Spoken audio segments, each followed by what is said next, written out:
राधे राधे दोस्तों, आप सभी का स्वागत है आपके अपने चैनल व्रत पूजन और कहानियां में। रक्षाबंधन का पर्व सभी बहनों के लिए बेहद खास होता है। इस दिन बहनें भाई की कलाई पर राखी बांधती हैं और उसकी लंबी उम्र की कामना करती हैं। इस दौरान भाई भी अपनी बहन की रक्षा का वचन देता है और क्षमता के अनुसार उसे उपहार देता है।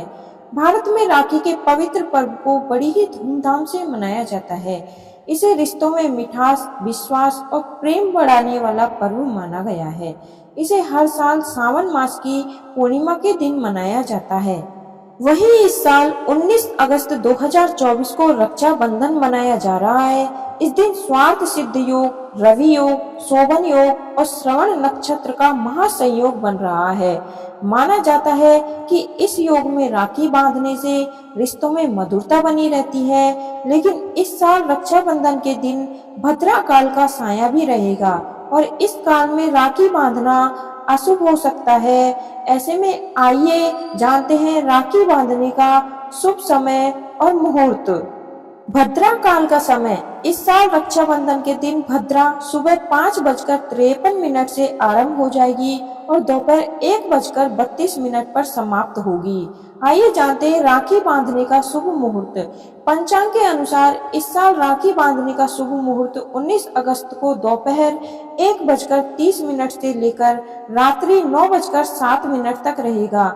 इस शुभ मुहूर्त में आप भाई को राखी बांध सकती हैं। भाई को राखी बांधने की सही विधि। भाई की कलाई पर राखी हमेशा सही विधि से बांधनी चाहिए।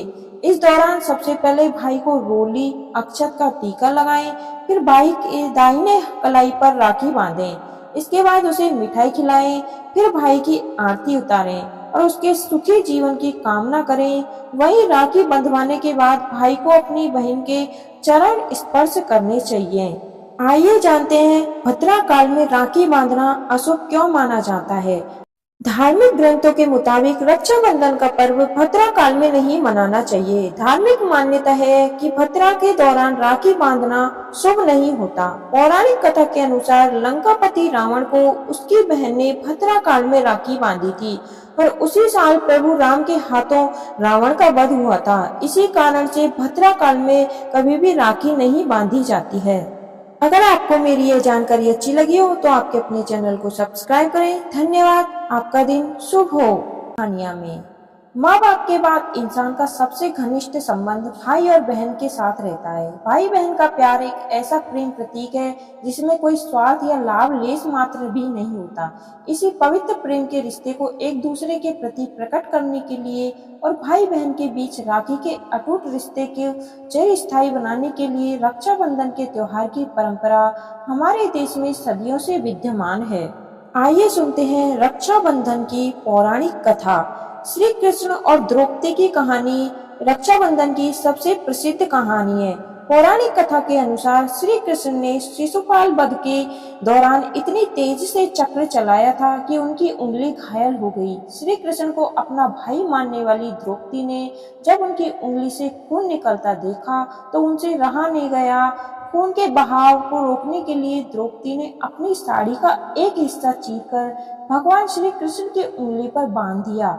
उस समय श्री कृष्ण ने अपनी बहन द्रौपदी से कहा कि समय आने पर तुम्हारा भाई इसका कर्ज जरूर चुकाएगा और इसी के साथ उन्होंने द्रौपदी को उनकी रक्षा का वचन भी दिया। इसके बाद जब भरी सभा में पांडवों की पत्नी द्रौपदी का चीरहरण हो रहा था तब श्री कृष्ण ने उनकी लाज बचाई थी। लोगों के अनुसार इसी घटना के बाद से रक्षाबंधन मनाया जाने लगा। यह रक्षाबंधन के इतिहास की सबसे प्रचलित कहानियों में से एक है। रक्षाबंधन की एक कहानी भगवान विष्णु के 52 अवतार से भी जुड़ी हुई है। इस कहानी के अनुसार दानवराज बलि 100 यज्ञ पूर्ण कर देवराज इंद्र के इंद्रासन छीनना चाहता था। जब देवराज इंद्र को इस बात का पता चला तो वह काफी घबरा गए और बिना देरी किए भगवान विष्णु से मदद मांगने जा पहुंचे। भगवान विष्णु जानते थे बलि अत्यंत दानवी राजा है। यदि दान में उसे कुछ मांगा जाए तो वह उसे अवश्य देगा। इसके बाद इंद्र की सहायता के लिए भगवान विष्णु ने वामन अवतार धारण किया और दानवीर राजा बलि से दान में 3 पग जमीन मांगी। अपने दानी स्वभाव के कारण राजा बलि ने उन्हें 3 पग धरती नापने को कहा, लेकिन वामन अवतार में भगवान विष्णु ने एक पग में पूरी धरती, दूसरे पग में पूरा ब्रह्मांड नाप दिया और तीसरा पग रखने के लिए कोई जगह नहीं बची। तब दानवराज बलि ने अपना सिर आगे कर दिया और भगवान से कहा कि आप अपना तीसरा पग मेरे सिर पर रखें। वामन अवतार भगवान विष्णु ने अपना तीसरा पग उनके सिर पर रखकर उसे रसातल में भेज दिया।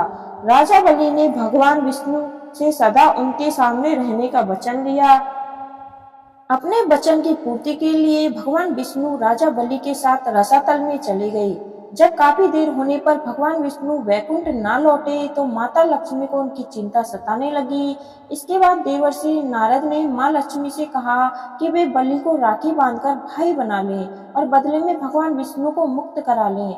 नारद जी के कथानुसार माँ लक्ष्मी ने राजा बलि को राखी बांधकर उन्हें भाई बना लिया और भगवान विष्णु को अपने साथ वैकुंठ ले गई। भविष्य पुराण में वर्णित एक प्रसंग के अनुसार एक समय जब देवताओं और असुरों के बीच भीषण युद्ध चल रहा था, तब असुरों की शक्ति के आगे देवता कमजोर पड़ने लगे। इससे घबराकर देवराज इंद्र असुरों से अपनी रक्षा का मार्ग जानने के लिए देवगुरु बृहस्पति के पास जा पहुंचे। इस समय इंद्र की पत्नी इंद्राणी भी वहीं मौजूद थी। देवी इंद्राणी ने रेशम के एक धागे को अभिमंत्रित करके देवराज इंद्र के हाथ पर बांध दिया। इस रक्षा सूत्र के कारण देवताओं ने आसानी से असुरों पर विजय प्राप्त कर ली। रक्षाबंधन के इतिहास को लेकर मध्यकालीन समय भी एक कथा प्रचलित है। इसके अनुसार सन 1533 में गुजरात के शासक बहादुर शाह ने चित्तौड़ पर आक्रमण कर दिया। चित्तौड़ के राजा राणा सांगा की विधवा पत्नी रानी कर्णावती बहादुर शाह से चित्तौड़ की रक्षा कर पाने में असमर्थ थी। बहादुर शाह से अपनी राज्य चित्तौड़ की रक्षा के लिए जब रानी कर्णावती को कोई उपाय नहीं सूझा, तब उन्होंने मुगल सम्राट हुमायूं को चित्तौड़ की रक्षा हेतु पत्र लिखा और उसके साथ ही उन्होंने एक राखी भी भेजी।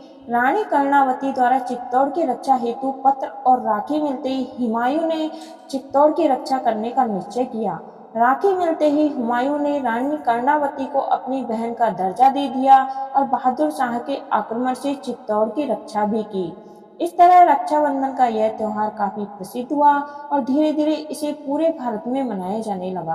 कई ऐतिहासिक महत्वों को अपने आप में समेटने वाला यह त्योहार आज भी पूरे देश और विदेश में हर्ष और उल्लास के साथ मनाया जाता है।